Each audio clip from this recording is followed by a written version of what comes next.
बिस्मिल्लाहिर्रहमानिर्रहीम। अस्सलाम वालेकुम। किसी भी चीज़ से परेशान होने की ज़रूरत नहीं है ऐ इंसान। ना तो यह दर्द हमेशा रहने वाला है और ना ही यह ज़िंदगी। मदद करना सीखिए फ़ायदे के बगैर, मिलना जुलना सीखिए मतलब के बगैर, आजिज़ी से चलना सीखिए गुरूर के बगैर, ज़िंदगी जीना सीखिए दिखावे के बगैर। कोई कहता है दुनिया प्यार से चलती है, कोई कहता है दुनिया दोस्ती से चलती है। जब आजमाया तो पता चला दुनिया सिर्फ मतलब से चलती है। कायनात की सबसे महंगी चीज़ एहसास है जो दुनिया के हर इंसान के पास नहीं होता। कड़वी ज़ुबान वाले का शहद नहीं बिकता और मीठी ज़ुबान वाले की मिर्चें भी बिक जाती हैं। जब तुम्हें खुशियाँ मिलने लगे तो 3 चीज़ों को कभी ना भूलना: अल्लाह ताला को, उसकी मखलूक को, अपनी औकात को। इंसान के इर्द गिर्द ऐसे भी लोग अपनों की शक्ल में मौजूद होते हैं जो गले लगाकर इंसान की जड़ें काट देते हैं। रब को ऊपर न ढूंढ, जरा सी गर्दन नीचे कर, रब तुझे अपने दिल में मिलेगा।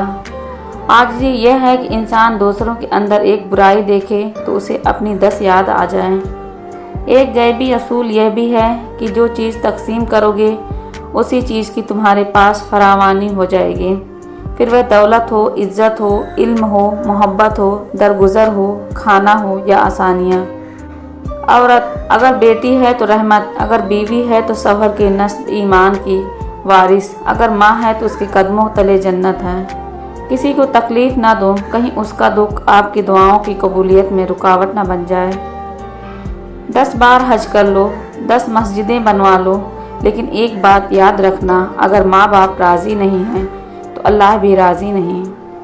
आपका खुश रहना ही आपका बुरा चाहने वालों के लिए सबसे बड़ी सज़ा है। जब कोई शख्स दूसरों के लिए दुआ करता है तो अर्श इलाही से आवाज़ आती है, आए दूसरों के हक़ में दुआ करने वाले शख्स, तेरे लिए 2 लाख फरिश्ते दुआ करेंगे।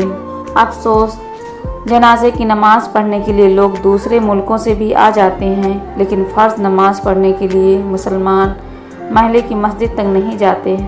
छोटे थे तो लड़ते थे माँ मेरी है, माँ मेरी है। बड़े होकर लड़ते हैं माँ तेरी है, माँ तेरी है। कुछ लोग आपसे इतनी ही मोहब्बत करते हैं जितना वह आपको इस्तेमाल कर सकते हैं। जहाँ उनका मफाद ख़त्म हो वहाँ उनकी मोहब्बत भी ख़त्म हो जाती है। और जब अल्लाह थाम लेता है तो कोई गिरा नहीं सकता। नमाज अदा न करने वाला जन्नत की हर नेमत से महरूम रहता है, क्योंकि नमाज तो जन्नत में दाखिले का पहला कदम है। कभी कभी बुरा वक्त आपको कुछ अच्छे लोगों से मिलवाने के लिए आता है। ऐसी खुशी से बचो जिसे हासिल करने के लिए दूसरों को दुख देना पड़े। डिलीट जितनी तेज़ी से होता है, डाउनलोड उतनी तेज़ी से नहीं होता, क्योंकि बनाने में देर लगती है, बिगाड़ने में नहीं। फिर चाहे वह रिश्ते हों या एप्लीकेशन। जब मसले ना ख़त्म होते हों और ना ही हल होने का नाम लेते हों तो इस्तग़फ़ार और दरूद पाक को थाम ले, अल्लाह हर चीज़ से नवाजता जाएगा। अच्छे दिनों के इंतज़ार में हमारी उम्र गुजर जाती है और फिर पता चलता है जो दिन गुजर गए वही अच्छे थे। इंसानियत का रिश्ता बहुत बड़ा ख़जाना है, उसे लिबास, मज़हब या कौमियत में नहीं, इंसान में तलाश करो। अफसोस, इंसान जब कुछ बुरा करता है दाएं बाएं आगे पीछे अच्छी तरह देख लेता है, बस ऊपर नहीं देखता। ज़िंदगी आप 40 साल के हो जाएं तो समझ लीजिए कि ज़िंदगी की असर हो चुकी है। अपने अखलाक, किरदार और आखिरत की तरफ तवज्जो दीजिए, क्योंकि असर और मगरिब में ज़्यादा ताख़ीर नहीं हुआ करती।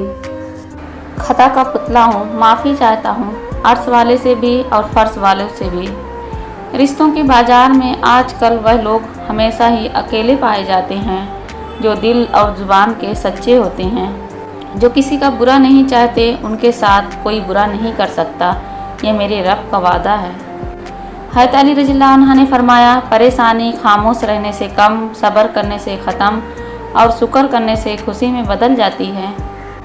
हज़रत अली रज़ियल्लाहु अन्हु ने फरमाया, हालात कैसे भी हों दुआएं मांगते रहें, खैर मांगते रहें, मुझसे होने में देर नहीं लगती। हज़रत अली रज़ियल्लाहु अन्हु ने फरमाया, अगर वह तुम्हें ना मिले जिसे तुम चाहते हो तो समझ लेना कि किसी और ने तुम्हें अपने लिए अल्लाह से मांगा है। हज़रत अली रज़ियल्लाहु अन्हु ने फरमाया, जब नमाज तुम्हें सुकून देने लगे तो समझ जाओ अल्लाह तुमसे राज़ी हो गया। हज़रत अली रज़ियल्लाहु अन्हु ने फरमाया, बच्चे को जब कोई तकलीफ़ या बीमारी आती है तो अल्लाह उस बच्चे की बीमारी के बदले बच्चे की माँ के गुनाह माफ़ फरमाता है।